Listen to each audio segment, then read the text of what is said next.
Hello there.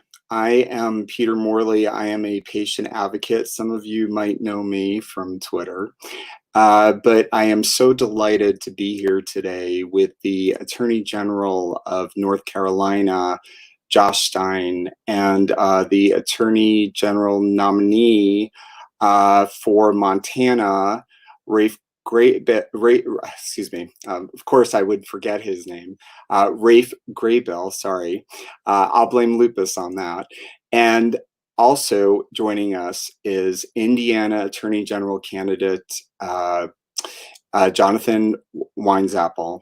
And it's such a pleasure to have them all have a lively discussion about what is going on with the ACA in the Supreme Court. And this is so personal to me because I have healthcare has affected my life in such an extreme way. It encompasses every single day of my life. In 1997, and I have to go back to that point in time because it shows just what pre-existing conditions mean. And the ACA covers 135 million people with pre-existing conditions. So in 1997, I had an injury during a lapse of insurance coverage. All treatment and medication costs were paid out of my own pocket. When I later needed surgery, my insurance company considered my injury to be a pre-existing condition, and my claims were denied. It was a financial burden totaling in tens of thousands of dollars out of my own pocket. In 2007, I was permanently disabled from an accident. I was spared the costly medical bills of 4 spinal surgeries because I had continuous health coverage. In 2011, I survived kidney cancer and fought my way into remission after losing part of my right kidney. In 2013, I was diagnosed with lupus, which causes me severe fatigue, and most days it's a struggle to get out of bed. I now manage over 10 pre-existing conditions, take 38 different medications, and I self-inject myself weekly subcutaneously with a biologic infusion to slow the progression of my lupus. I live on the brink of financial ruin and only live modestly thanks to insurance and the fact that I can't be discriminated against because of a pre-existing condition. Pre-existing conditions are a way of life for me and millions of others. As someone who spends the majority of my waking hours in doctors' offices, the ACA has meant focusing on healing, not bankruptcy. I did not ask to be chronically ill. Since 2017, I've traveled 32 times and I've held over 450 meetings in Congress. I've testified 3 times in Congress for the ACA, so I know what's at stake with an ACA repeal, but we are all here to ensure you know what's at stake as well. That's why I'm so excited to be joined by North Carolina Attorney General Josh Stein, who is part of the Democratic Attorney General coalition defending the ACA at the Supreme Court, and 2 Democratic AG nominees who are running on a healthcare message. In fact, the ACA repeal, led by a number of extremist Republican attorneys general, will be heard by SCOTUS just 1 week after Election Day on November 10th. There is no clearer distinction for voters than Democratic attorneys general on one side of the Supreme Court case defending healthcare and Republican attorneys general on the other side. And I've always said when I've advocated in Congress that healthcare is a bipartisan issue. My healthcare changed in an instant, and so can yours. What's worse is not even a pandemic has stopped Republican attorneys general from moving forward on this ACA repeal. That's why it's so important for voters to pay attention to down ballot races, and particularly state AG races. So with that being said, I'm going to start it off with Attorney General Stein. Thank you. It's such an honor and pleasure, I can't speak today, and privilege to meet you in this format. And please, I know what you've been doing, but please let everybody out there know what you've been doing with the coalition of Democratic AGs in protecting the Affordable Care Act and protections for pre-existing conditions. Well, Peter, it's a privilege and honor and joy for me to meet you. I wish we were in person, but it's great to be with you virtually. And on behalf of the people of the United States, I want to thank you for your willingness to be an advocate. It's never easy to go into the public eye and talk about one's health conditions. And you do that fearlessly and with the sole purpose of making sure that the people of the United States have health insurance, that they have coverage.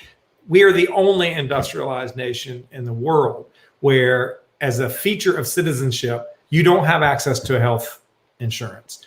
It's a travesty. It's something that should be righted. And the ACA was in large measure trying to fix that. The Affordable Care Act, Obamacare, was about dramatically expanding the number of Americans who have health insurance.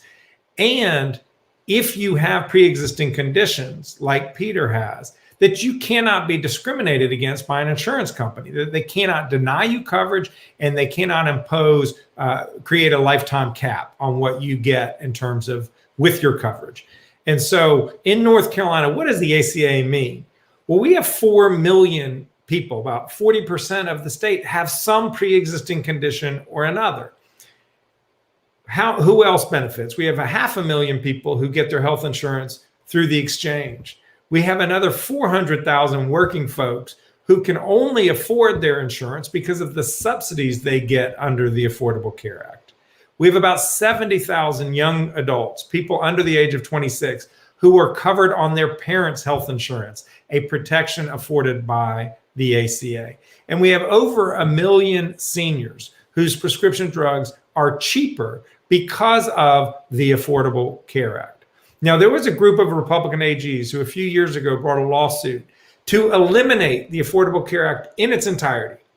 You all will remember very dramatically the vote that was in Congress when John McCain went up there and gave the thumbs down because he was not prepared to eliminate the Affordable Care Act because he knew the Republicans did not have a replacement plan, and that everybody who has insurance through the ACA, the 20 million people and the people 130 million with pre-existing conditions who are protected, they would lose all of that.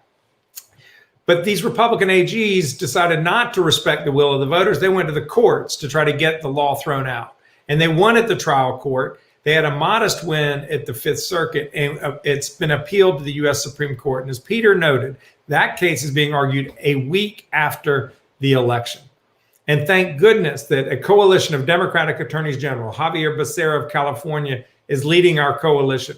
We will be in the United States Supreme Court arguing with our greatest persuasion and with our last breath to defend the Affordable Care Act. Because if the Republican attorneys general, if the Trump administration get the relief that they are seeking, the Affordable Care Act and all of its protections will be gone at the blink of an eye. And we cannot tolerate that. The cost to individual lives, the cost to our entire healthcare system would be so devastating. And that's what I'm fighting for, and my colleagues are fighting for. Well, I'm so grateful for that fight, and I've met and spoken with AJ Becerra, and he is an incredible man, as are all of you. It's such an honor and privilege being here with you. And I have just a quick follow-up question to you. North Carolina, the state that you're the Attorney General for, it does not have expanded Medicaid, which was allowed by it was made possible by the Affordable Care Act. And I have taken constituents from North Carolina stories to Congress. So tell us what is going on with expanding Medicaid in North Carolina, and is that an actual possibility? Well, we are fighting for it. Governor Cooper and I and other Democrats in North Carolina have been championing expansion of Medicaid in our state. It would expand coverage to another 500,000 North Carolinians who are currently uncovered and uninsured today. And by doing so, they would be healthier. It would save lives. It would strengthen struggling rural hospitals in North Carolina, and it would create tens of thousands of important healthcare jobs. So it's an absolute no-brainer. We already pay our taxes to the federal government, but the Republicans running our General Assembly would rather our tax dollars go to pay for other people healthcare in other states rather than the people of North Carolina. So healthcare is on the ballot. It's on the ballot in North Carolina at the state legislative level, at the attorney general's level, at the governor's level, at the U.S. Senate, at the congressional level, at the presidency. And that's why people have to go out there. If you care about people having access to healthcare, then you have to vote Democratic this November. It's that simple. And the fact that the Republicans in North Carolina refuse to expand Medicaid, we're one of about 11 states which have not said yes to the federal government's offer yet. The fact that they refuse to expand Medicaid in North Carolina, the fact that Republican AGs in the Trump administration and Republicans in Congress are trying to eliminate the Affordable Care Act while we are in the midst of a pandemic, it defies comprehension. It is heartless and cruel. Well, thank you so much. Thank you for sharing that. It's people need to hear that, and thank you for sharing your part in the coalition to stop the repeal of the ACA in the Supreme Court. I wish you the best of luck, and I know that you will fight with everything that you have, and I appreciate that. So that being said, I am going to now introduce Raph Graybill, and I will get your name straight. Sorry, I blame everything on lupus, which causes an incredible brain fog. I want to talk to you. You were running for AG in Montana, and I just want to just want you to talk briefly about the role of healthcare in your campaign, and thank you. And I'm rooting for you, so hope you win.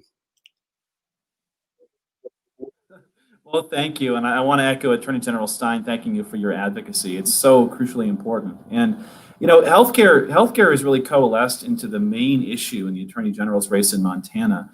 And I think it's done that because it's so personal to so many families.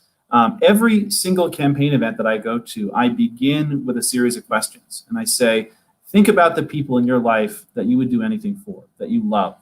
Does anyone here know someone who has survived cancer? Does anyone here know someone who struggles with their weight or with heart disease? A really tough one is I say, do you know someone in your life who struggles with addiction or behavioral health challenges? And every single person raises their hand in those events. And I talk about how, you know, I feel for you, and my family's been touched by those challenges too, but you need to know there is a lawsuit in the US Supreme Court that would allow insurance companies to take the struggles of the people that you love and turn them into excuses to make more money and to rip away their care. And we found in our race that really puts a fine point, and it depoliticizes what should not be a political issue, and really frames it in terms of the people that we love and how this law affects them. I've gone all over our state and I've talked to healthcare leaders, and I asked them a very simple question. I say, what would it mean if the ACA were taken away? Now, in Montana, we are one of those Medicaid expansion states, and about 1 in 10 folks in Montana get their health insurance directly through Medicaid expansion. But the effects go even broader than that. You go to small towns in Montana that are hours from a big city, and those small towns will lose their rural hospital. We haven't lost a single rural hospital since we passed Medicaid expansion. We're going to start to see our 46 critical access hospitals go out of business. And the stories that result are heartbreaking. I was in a town called Havre, Montana, about a mid-sized town for our state. And they said, you know, what will happen if this lawsuit succeeds? They said, well, folks on the Rocky Boys Indian Reservation in Montana who come to Havre for dialysis every other day will no longer travel for 20 minutes each way. they'll drive 3 hours each way every other day just to get dialysis. And the folks down the road in Chinook won't have a clinic, will have nothing to go to at all. And when I look at the health challenges that our state faces, and I think they're fairly common across the country. I was just on a call with a provider group just before this, and they said, look, the big challenges in our community are substance abuse, depression, and obesity. That's what they're seeing in Billings, Montana. Well, the ACA, which makes primary care more affordable and accessible for Montanans, allows those communities to get a handle on those problems. Rip away this ACA and you lose all that access. I just add one other fine point that it's worth mentioning in our race, because you see it across the country. I'm running to try to be part of the movement to fix the problems this lawsuit's creating.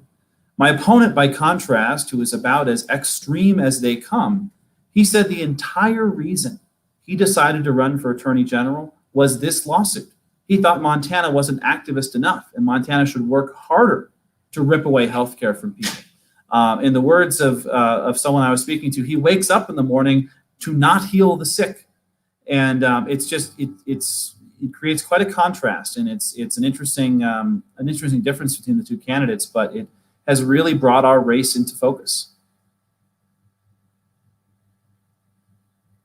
I was actually gonna ask you about rural healthcare, which is such an important issue, but I'm really glad that you've brought that up. I just know that I've advocated for many people in your state and all over the country who face rural challenges, and I think that's such a great, wonderful, valid, and real point that you brought up, that people do travel. People complain, and I live in Manhattan in New York, and people complain about traveling, 15 or 20 minutes. I'm like, wow, you've never been helicopter lifted in Alaska, apparently, and gone, in a helicopter ride to receive an infusion. So thank you so much for that. Thank you for being here, and best of luck in your race. I do hope you win, because anyone who says that about healthcare and ran on that as your opponent is really, it's very disturbing. So I'm now going to ask our other AG candidate, Jonathan, I'm going to try to say this properly, Weinzapfel, about the role of healthcare in your race in Indiana. And please share with us. Well, thank you, Peter. I also want to express my appreciation for your courage and your strength in fighting for healthcare access, not just for yourself, but for all Americans. It's really inspirational. Like Raph mentioned, the Affordable Care Act in protecting Hoosiers' healthcare is really the most important thing on the ballot this year. In the state of Indiana, there are about 2.7 million Hoosiers with some type of pre-existing health condition. That could be diabetes, high blood pressure, a positive test for coronavirus. If my opponent has his way, these are folks that will once again find themselves discriminated against by insurance companies, find it very difficult to obtain insurance or pay them to pay exorbitant rates to get it. That's just not right, especially in a global pandemic. In addition, under the Affordable Care Act, the state of Indiana has expanded their Medicaid program. It's called the Healthy Indiana Plan, and it was actually put together under then Governor Mitch Daniels, expanded through the ACA under then Governor Mike Pence. And here we have our incumbent Attorney General and my opponent, who have vowed to destroy that through finding the Affordable Care Act unconstitutional. In addition, there are another 125,000 Hoosiers who have received insurance, subsidized insurance, through the national exchanges. We don't have a state exchange, but they're participating in the national exchange. So this is just going to be devastating for Hoosier families, and it boggles the mind to think that anyone would consider this to be good policy, a good step forward in the middle of a global pandemic. In Indiana, the Indianapolis Business Journal reported that they estimate that there may be up to 1 million Hoosiers that are going to lose their insurance as a result of this global pandemic. In many cases, as you know, health insurance is tied to your employment. And if you lose a job or transition to a different job that doesn't have health care, you're going to find yourself in pretty dire straits. If the Affordable Care Act isn't in place, these folks will have nowhere to go.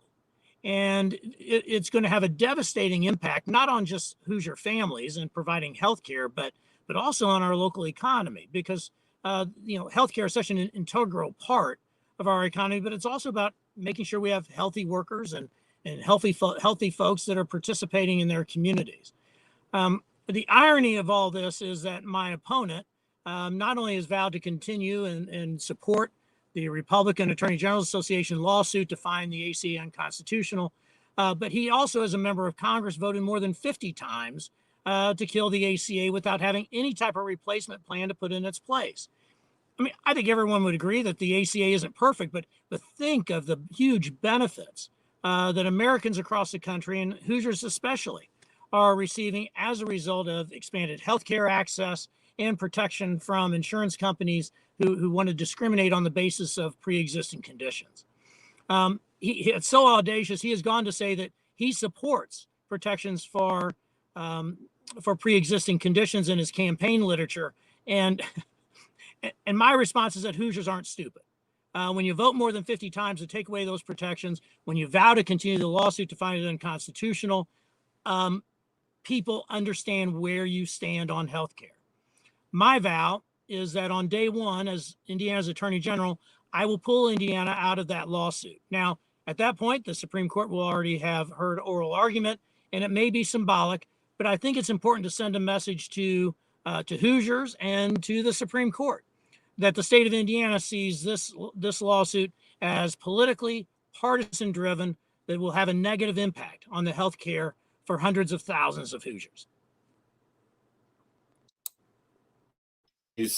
So much. And I have to say, just it would be a little gratifying for me if you would win in a state where Mike Pence and Seema Verma have come from, the Seema That's Verma right. being the head of CMS, to enforce Medicaid work requirements. So thank you so much. It's so wonderful to have you all here.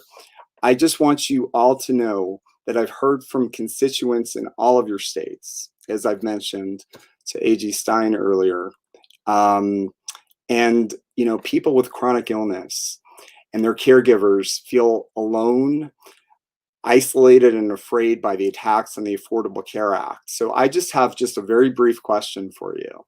If you can because I always try to give people hope. So if you could just offer, and this is one word of encouragement, what would it be? And we'll start clockwise. So start with A.G. Stein. Oh, sorry about that. Okay, you could read my lips. The one word I offered was vote. Look, this case is in the U.S. Supreme Court. We're going to do everything we can to win. Let's say we win.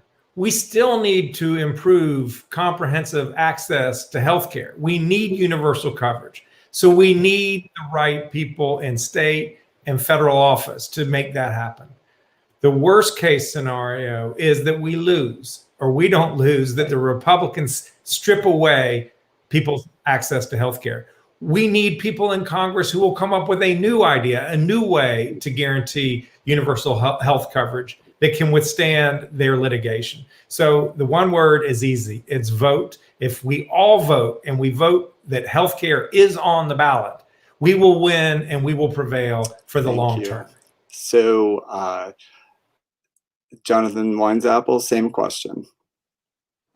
Oh, it's tough to come up with one word. I know it is. How about a couple names, maybe? Joe Biden, Jonathan Weinzapfel, and of course, A.G. Stein and Raph Graybill, people who are going to stand up for families, stand up for healthcare, and protecting the healthcare that everyone deserves. Thank you. And Raph Graybill, same question. Community. I have found in this campaign, traveling our state, that people have very similar stories. People are worried about their health care. but people are experiencing the same kinds of challenges, and you are not alone. There are people suffering with you that are worried with you, but know that there are folks like Jonathan Weinzapfel and like A.G. Stein who are out there waking up every single day to fight for you and to fight for the people that you love. There is a real community in this country that cares about others, that believes in the duty to assist, the duty to help, and the duty to care. And I believe that it crosses political lines. This election, we have to vote. We have to elect those folks that are fighting for us, but you are not alone, and we will keep fighting. Thank you. Thank you. I just want to thank you all so much. Thank everyone for watching, enjoying this. This was a wonderful conversation, and also I hope it was an education for people as well. As you can tell, these races are really, really important, and it's going to take everyone committed to voting up and down the ballot for healthcare champs. We can and we will win these races on a strong healthcare message, but we need folks listening at home to do their part and vote and get their friends and family and everyone you know who cares about healthcare to vote too. If you want to help, please be sure to help the DAGA elect these healthcare champs. Go to dems.ag/healthcare, where you can join in the fight to help save healthcare this November. I hope that we empowered you. Everyone out there who thinks that their voice doesn't matter, it's not true, it does. Every story makes a difference. Every story counts. Every voice counts. Every vote counts. It does matter. Blue or red or purple state, it matters. Blue or purple or red district, it matters. It matters. Our lives are on the line. Thank you so much.